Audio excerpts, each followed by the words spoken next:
In the heart of southern Africa, during the final decades of the 19th century, two very different worlds met on the battlefield.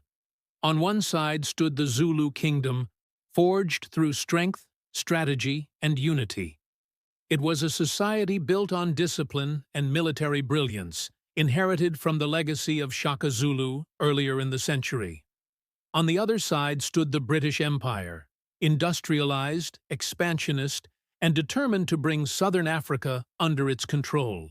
The clash between these forces reached its dramatic conclusion on 4th July 1879 at the Battle of Ulundi. This engagement would mark not only the greatest Zulu defeat, but also the end of their independence as a kingdom. Just months earlier, the Zulu had stunned the world at Isandlwana, inflicting one of the worst defeats the British ever suffered in Africa. But Ulundi was different. Here, the British came prepared, adapting their tactics and overwhelming the Zulu with firepower and discipline. The battle was not just a military encounter. It represented the closing of one chapter in southern African history and the beginning of another, one in which colonial domination would reshape the region for generations. To understand Ulundi, we must look carefully at the rise of the Zulu Kingdom, the British invasion, and the path that led to that fateful July morning. The Zulu Kingdom emerged in the early 19th century under Shaka Zulu, often known simply as Shaka Zulu. Between 1816 and 1828, he transformed a small chiefdom into a powerful centralized state. Shaka introduced military reforms, short stabbing spears, disciplined regiments known as impai, and encircling tactics called the bull's horns formation. After Shaka's death, his successors maintained the kingdom's military strength. By the mid-19th century, under King Cetshwayo Kampande, the Zulu nation remained proud and independent. Cetshwayo sought to modernize aspects of the kingdom while preserving its traditions. Meanwhile, Britain's presence in southern Africa grew. After securing control of the Cape Colony, the British turned their attention eastward. Officials in Natal sought to confederate the region under British rule, and the independent Zulu Kingdom was seen as an obstacle. In December 1878, the British delivered an ultimatum to Cetshwayo. Its terms were deliberately harsh, demanding the disbandment of the Zulu army and acceptance of British authority.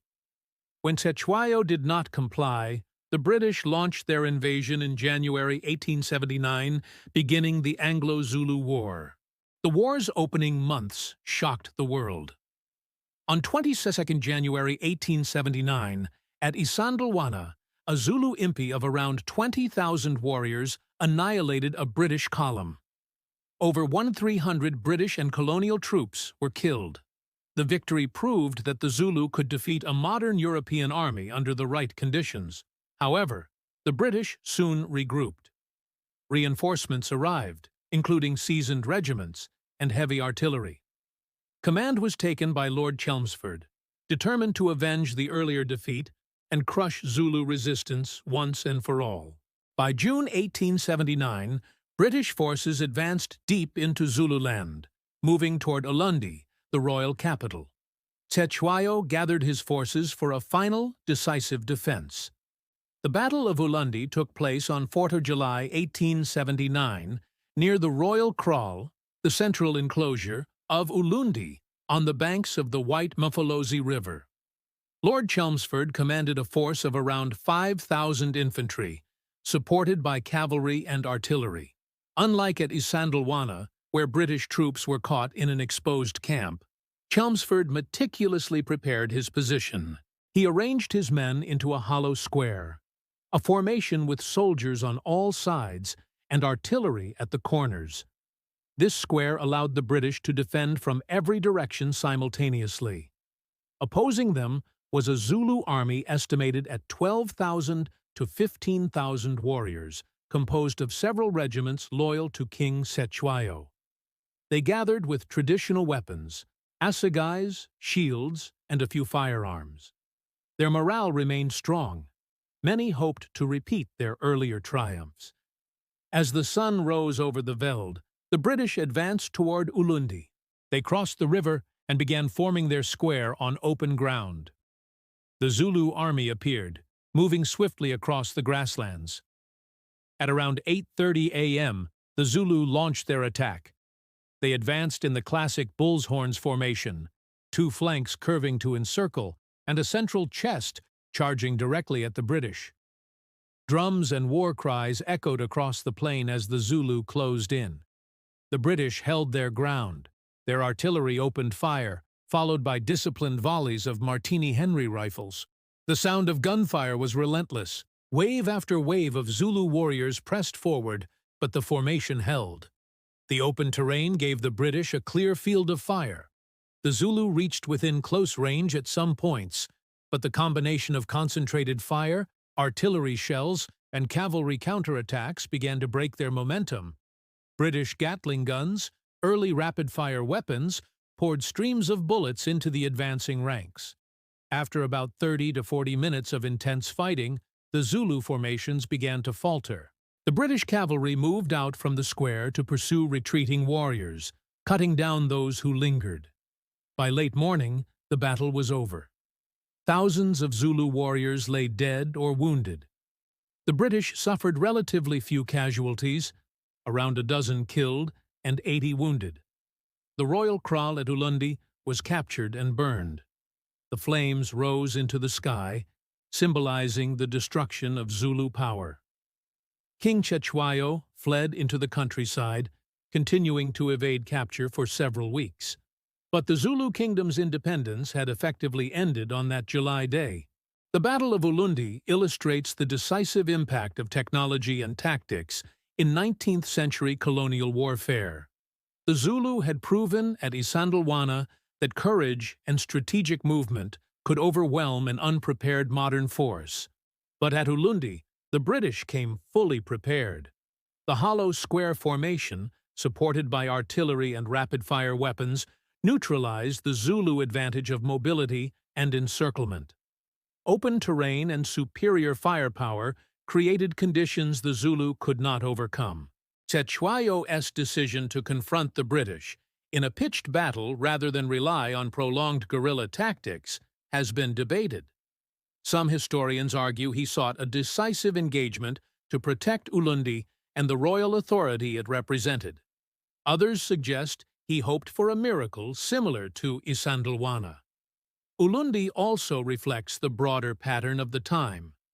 African states often possessed strong military traditions and capable leaders, but industrial-era weaponry tilted the balance heavily in favor of European armies. Even the most disciplined indigenous forces struggled against repeating rifles, artillery, and machine guns. The defeat at Ulundi marked the collapse of the Zulu Kingdom as an independent power. Within weeks, British forces captured King Cetshwayo and sent him into exile in Cape Town. Zululand was annexed, divided into territories ruled by British-appointed chiefs, weakening Zulu unity. Although Cetshwayo was later briefly restored to a portion of his authority, the Old Kingdom never fully recovered. Internal conflicts, combined with continued British interference, eroded its power. For Britain, Ulundi represented the culmination of their southern African ambitions. The victory helped secure their dominance in the region and paved the way for future conflicts, including the Anglo-Boer Wars at the end of the century. The Zulu people, however, did not vanish. Their cultural identity, language, and traditions survived colonialism. Today, the memory of Ulundi is complex, both a moment of devastating loss and a testament to the courage and resilience of the Zulu warriors who stood against one of the world's greatest empires. And so, the Battle of Ulundi stands as a turning point, from the disciplined squares of British infantry to the unwavering bravery of the Zulu Empire. It was a clash between worlds. The flames that consumed Ulundi marked the end of Zulu independence, but not the end of Zulu history. Their story continued, shaped by resilience and adaptation in the face of profound change. In our next episode, we will turn back in time to explore the rise of Shaka Zulu, the visionary leader whose military reforms laid the foundation for both triumph and tragedy. Until then, let the memory of Ulundi rest in quiet reflection, a story of courage, change, and the inexorable march of history.